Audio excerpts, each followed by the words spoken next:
之前我们讲过，吕布被曹操打败后，和陈宫一起投奔了徐州牧刘备。那么他为何要反叛刘备？刘备为何要投奔曹操呢？本期视频我们就一起走进吕布2次偷袭刘备及刘备投奔曹操。吕布战败后，率领残兵投奔了刘备。见到刘备后，他极为尊敬地说道：“我和阁下都是北疆边境人，当年董卓乱汉，我便诛杀了董卓。可我来到关东后，关东诸将不但不待见我，还都想杀我。”接着，他请刘备坐在自己的卧榻之上，让妻妾向刘备行礼，称呼刘备为贤弟。刘备见吕布如此的低三下四，不像英雄所为，表面上虽然应付着，可心里却有点厌恶他。就这样，吕布在徐州驻扎了下来。自从陶谦将徐州让给刘备之后，袁术就非常的不满，于是他便发兵前来攻打。刘备得知后，让张飞驻守下邳，他自己则亲率大军前往盱眙和淮阴一带迎战袁术。双方激战了1个多月，竟然谁也战胜不了谁，各有胜负。正在这时，吕布给袁术写了一封信，让袁术看到了希望。他立即给吕布回信，先是列举了吕布诛杀董卓、替他攻打曹操等客套话，然后便给吕布开出了价码。只要吕布肯帮他攻打刘备，他就给吕布送来20万斛军粮，而且后期还会继续追加，如果缺少兵器和战具等物资，也可以一并送上。吕布看完之后大喜，立即率军前往下邳，准备攻打刘备的大本营。当他来到下邳城西40里处的时候，刘备军中的中郎将丹阳人许丹派人前来迎接，并且告诉他，张飞和陶谦的旧将曹豹发生了冲突，张飞准备斩杀曹豹，曹豹则率众自首，导致下邳城大乱，请将军速速驰援。现在有1000多名丹阳兵屯守在西白门，只要将军东行，他们就会打开城门迎接将军进城。吕布听后大喜，立即率军东行，天刚亮便到达了城下。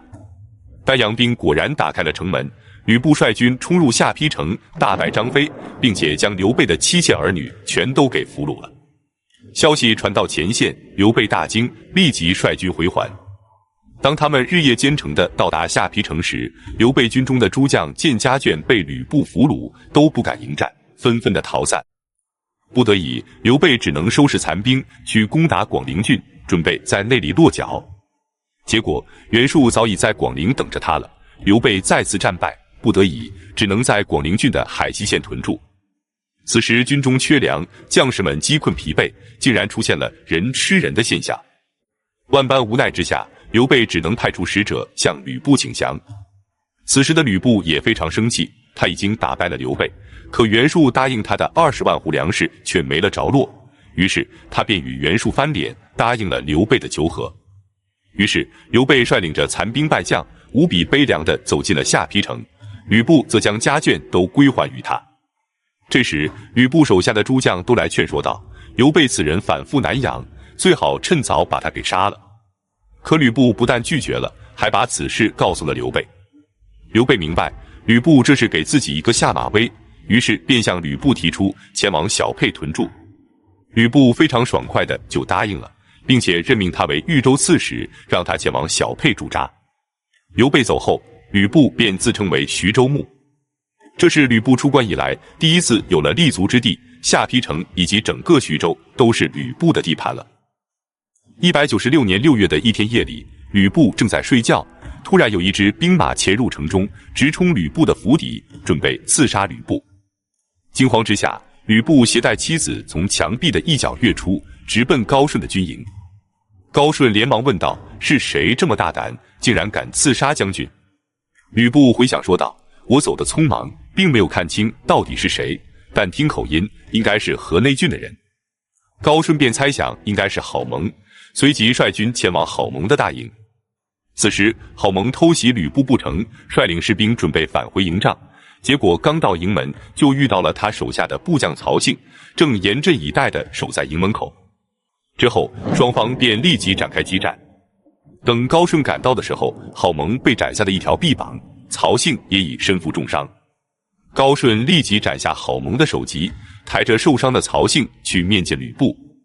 吕布询问曹信关于此事的原委，曹信回答说，郝萌是受了袁术的鼓动才造反的。吕布又问同谋的还有谁？曹信回答说还有陈宫。当时陈宫就坐在吕布的旁边，听闻后脸色变得通红。良久，吕布才质问陈宫：袁术狡诈多变，贪婪成性，你怎么能帮助他而背叛我呢？陈宫缓缓地说道：袁术算什么东西？我只是生气你不听我言，放走了刘备，所以我就和郝萌密谋，教训你一下。吕布听完哈哈大笑，也不再处罚陈宫。10月，袁术派出大将纪灵，率领步骑兵3万余人前来征讨刘备。刘备得知消息后，连忙向吕布求援。吕布手下的将领说：将军不是一直想除掉刘备吗？现在刚好可以借袁术之手除掉他了。可吕布却说，如果让袁术占据了小沛，他就会联合泰山郡一起来对付我们，那样的话，我们就会被袁术前后夹击。因此，不但不能让刘备死，我们还得去支援他。于是，他率领步兵1000人，骑兵200，飞速赶往小沛。纪灵听说吕布前来救援刘备，不敢轻举妄动。吕布在距离小沛西南1里的地方扎下营寨，之后他便派人去请刘备和纪灵前来饮酒。他对纪灵说：刘备是我吕布的贤弟，你率军围困他，我肯定是要来救他的。之后还大言不惭地说道：我吕布生性不爱争斗，只喜欢替别人解除纷争。随即他命人在营门外竖起一只戟，对纪灵说道：如果我能射中戟上的小枝，你就立即停止进攻；如果射不中，那你和刘备决一死战，我不再掺和。纪灵和刘备都表示同意，于是吕布搭弓射箭，正好射中了小枝。诸将大为震惊，纷纷夸赞他有天神般的威力。之后纪灵罢兵而去。回到军营后，陈宫便对吕布说：现在袁术的大军已退，刘备已经在小沛召集了1万余人，如果此时不再图谋，恐成后患啊。于是到了夜晚，吕布突然偷袭刘备的军营。刘备听闻吕布再次偷袭他，知道抵挡不住，只能拼死突围，带着残兵败将前往许县，投靠曹操去了。那么曹操能够收留刘备吗？我们下期接着讲述。吕布辕门射戟，帮助刘备解除了袁术的攻击。之后他反过来突袭刘备，刘备弃城而逃，投奔了曹操。那么曹操能够收留刘备吗？袁术为何要7路大军讨伐吕布呢？本期视频我们就一起走进曹操犹豫除掉刘备及袁术称帝。刘备来到许县投奔了曹操，曹操非常高兴，并热情地接待了他。程昱得知消息后，立即前来劝说曹操。他说：刘备此人有雄才大略，而且不甘屈人之下，曹公应该趁早动手将其除掉，以绝后患。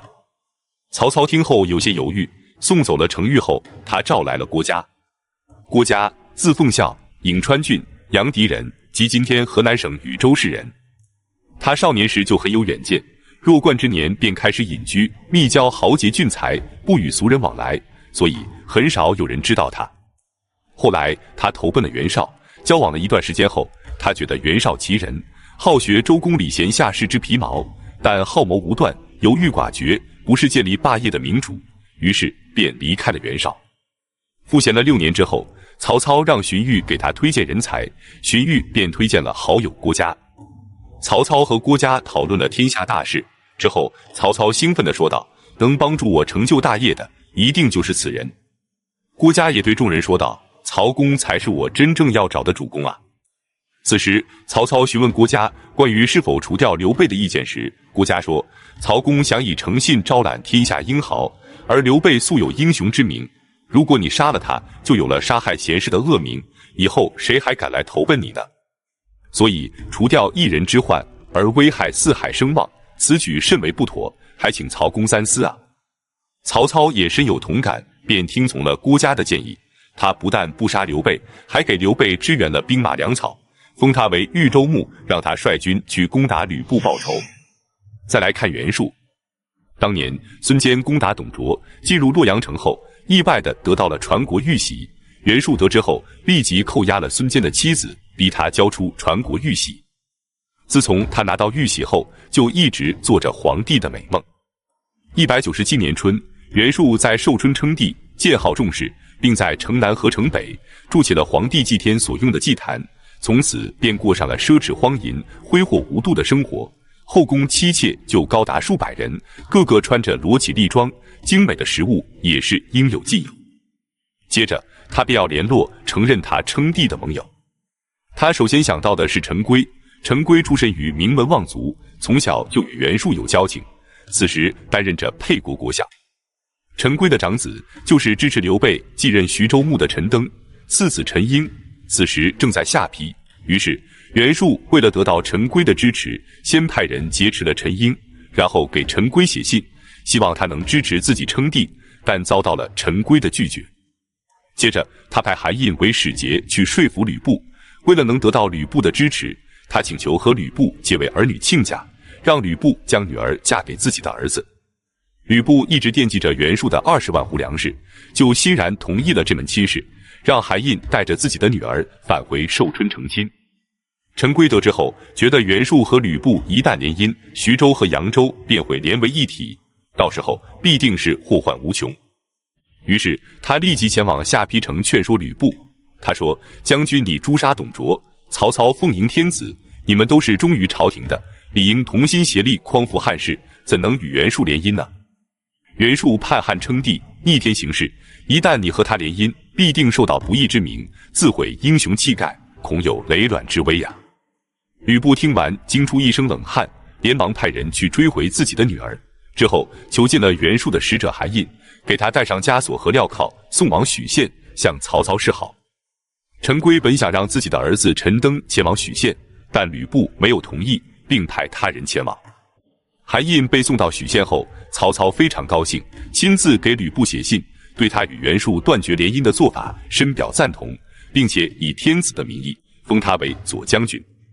吕布非常高兴，但他最想要的不是左将军，而是徐州牧。虽然他现在号称是徐州牧，但这是自封的，没有得到朝廷的认可。于是收到任命后，他同意让陈登前往许县，一方面是向汉献帝谢恩，另外希望陈登能帮他求到徐州牧的任命。为了讨好曹操，他还给曹操带去了一条上等的绶带。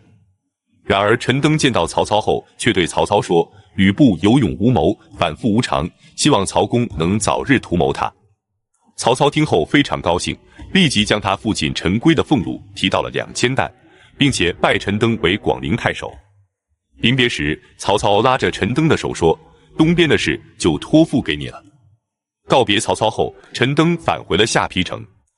当吕布得知自己的徐州牧没有着落，而陈登父子却加官进爵，就怀疑陈登出卖了自己，气得暴跳如雷，拔出戟砍向桌子，吼道：“你父亲劝我拒绝袁术的婚约，与曹操合作，可我现在是一无所获，而你们父子俩反倒是地位显赫，加官进爵，你是不是出卖了我？”陈登面不改色，从容地回答道：“我给曹操是这样说的，我说对待将军你要像对待猛虎一样，应该要把他喂饱，要不然他是会吃人的。然而曹公却说，对待将军你应该像养鹰一样，只有饥饿的时候才可以为我所用，一旦喂饱了，他就会毫不犹豫地飞走。”吕布听完后，激动的情绪才渐渐地平息了下来。片刻之后，他对陈登说：“曹操此人狡诈，是他防着我呢，不关你的事。”就这样，袁术虽然称帝了，但是除了他自己，没人承认他这个皇帝。而且吕布不仅悔婚了，还把自己的使者送给了曹操，气得袁术暴跳如雷，立即派遣手下大将张勋和乔蕊等人，与韩先和杨凤合兵，率领着数万人，分7路大军向吕布袭来。此时吕布的兵力只有3000人，战马不足400匹，根本抵挡不住袁术的数万大军。惶恐之下，他连忙叫来了陈规，对他说：“我就因为听了你的话，才与袁术交恶，现在却招来了袁术的大军，你看该怎么办吧？”陈规却并不慌张，从容地说道：“韩先和杨凤之流，不过是与袁术同流合污罢了，不足为惧。只要你给韩先和杨凤写信，打些粮草引诱，必能离间他们，为你所用。”吕布只能采纳陈规的计谋，给韩先和杨凤写信说道：“2位将军护驾东归，功不可没，是可以载入史册，有着万世不朽的功勋。可现在袁术叛汉，我们应该联手对抗，你们怎能助纣为虐，前来攻打我呢？只要你们与我联手共讨袁术，袁术战败后，袁术军中的粮草全归你们。韩先和杨凤大为高兴，立即回信表示同意。于是吕布亲率大军出发，直奔张勋的大营。在距离张勋的军营100步之时，韩先和杨凤一同倒戈，共同向张勋等人发起攻击。此战吕布大获全胜，乔蕤被活捉，10余名将领被斩，其他被杀死和落水淹死的不计其数，剩余的人马只能溃散而逃。吕布与韩先和杨凤继续率军追击，兵锋直指寿春。袁术得知后紧急调兵，双方在淮河两岸隔河对峙。但由于吕布的大军不擅长水战，不敢贸然进兵，只能将袁术痛骂了一顿后引兵而回。本期视频就到这里，感谢观看，下期再见。